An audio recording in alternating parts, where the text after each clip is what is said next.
Hey, it's your favorite teacher here, Mr. O. We're going to talk about World War One and what caused it, or rather, what started it. What started World? Yeah, that's what we're going to do. Well, to answer the question, it was mania. You get it?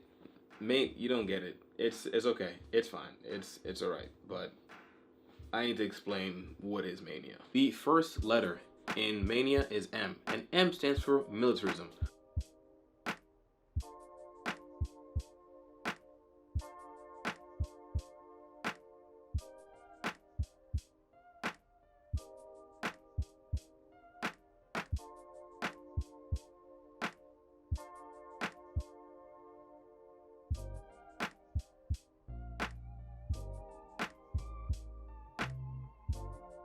In short, militarism is when a country wants to build their army to become super strong so that way they can just take things by force.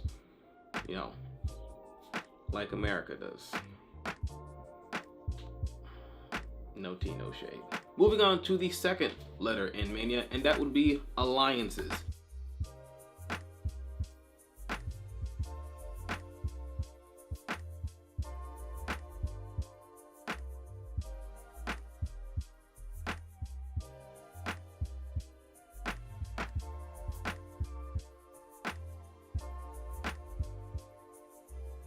Now, there are two main alliances when it comes to World War One.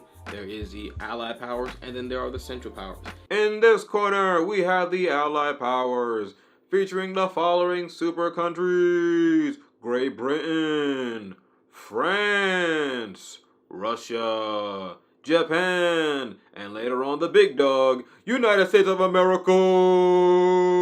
And in this corner, we have the Central powers, introducing the following countries: the Ottoman Empire, Austria-Hungary, and Germany. So essentially we have these two big alliances. We have the Allied powers and also the Central powers who are trying to, well, basically protect each other. So you have these two alliances, right? Let's say, for example, that someone wanted to go beat up Austria-Hungary. The other thing, oh, we could take you on, bro. Guess who you gotta fight? Now you have to fight Germany and the Ottoman Empire. And if you look at this map, they're huge. They're a big, strong nation together, right? At the same time, though, if you want to fight somebody like, for example, Italy, right, from the Allied powers, guess what? That's right. You have to deal with France and Great Britain, and later on, United States. You don't want this smoke. You don't want this smoke. You don't want this smoke. Moving on to the next letter, N, which is nationalism.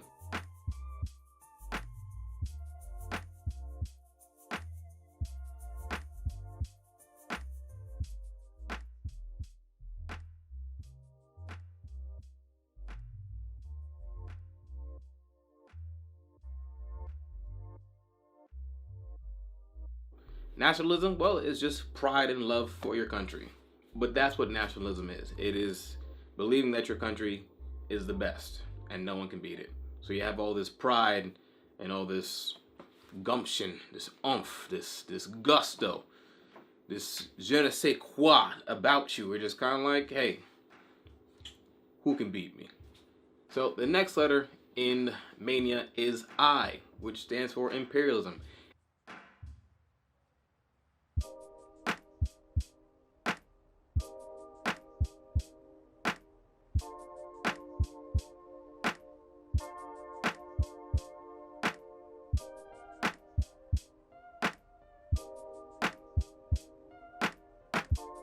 Imperialism is the expansion of a nation overseas, either through diplomatic ways or through the use of force. And only by force, I mean you just go over, beat up a country using your army. You shoot people, you kill them, and then you take it over and tell them, if you can't beat us, now you're part of our country. That's what it was.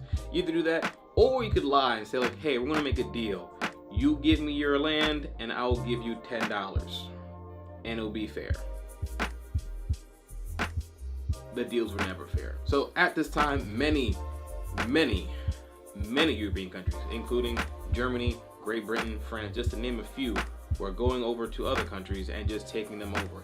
And not only that, now you have countries who are jealous of other countries who want what they have. So, mind you, at this time, right before we get to the letter A, the last one, the tipping point, the thing that's making pop off, right? The last point, right? before we got to there, remember, we went through M-A-N-I. Okay, we went through 4 main things. There's a lot of tension here. Think in terms of tension, right? Imagine the fact that, imagine you're in a room. There's a huge fight. Everyone's just fought. Like literally, there were chairs thrown. Everything's yelling. The principal comes in, and y'all trying to act as if nothing happened. You know for a fact. You know for a fact, if one of you yells or says something, it's going off. Everyone's going. It's all going down. It's going downhill. It's going downhill. So the last letter is the letter A, which stands for assassination.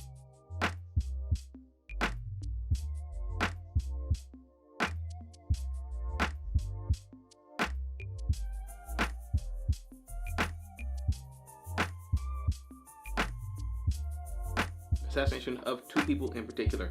You have the leader of the Austria-Hungary, which is Archduke Ferdinand, and his wife, the Duchess of Hohenberg, Sophie. So now you have this young guy, Grivlov Princip, right? He is a strong nationalist in his people, which would be technically Slavs.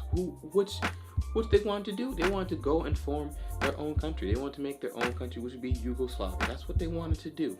So him and his friends got together and they were like, we should kill the ruler of us, which is Austria-Hungary, and we should kill the Archduke. Who's with me? Okay.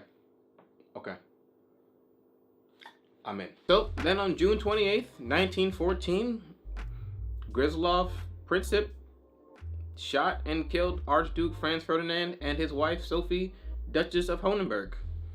From there, logic, reasoning, out the window.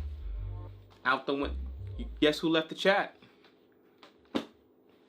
Logic and reasoning. So the people of Austria-Hungary were upset. They were just like, you know who did this? Serbians did this. So we gotta declare war on them.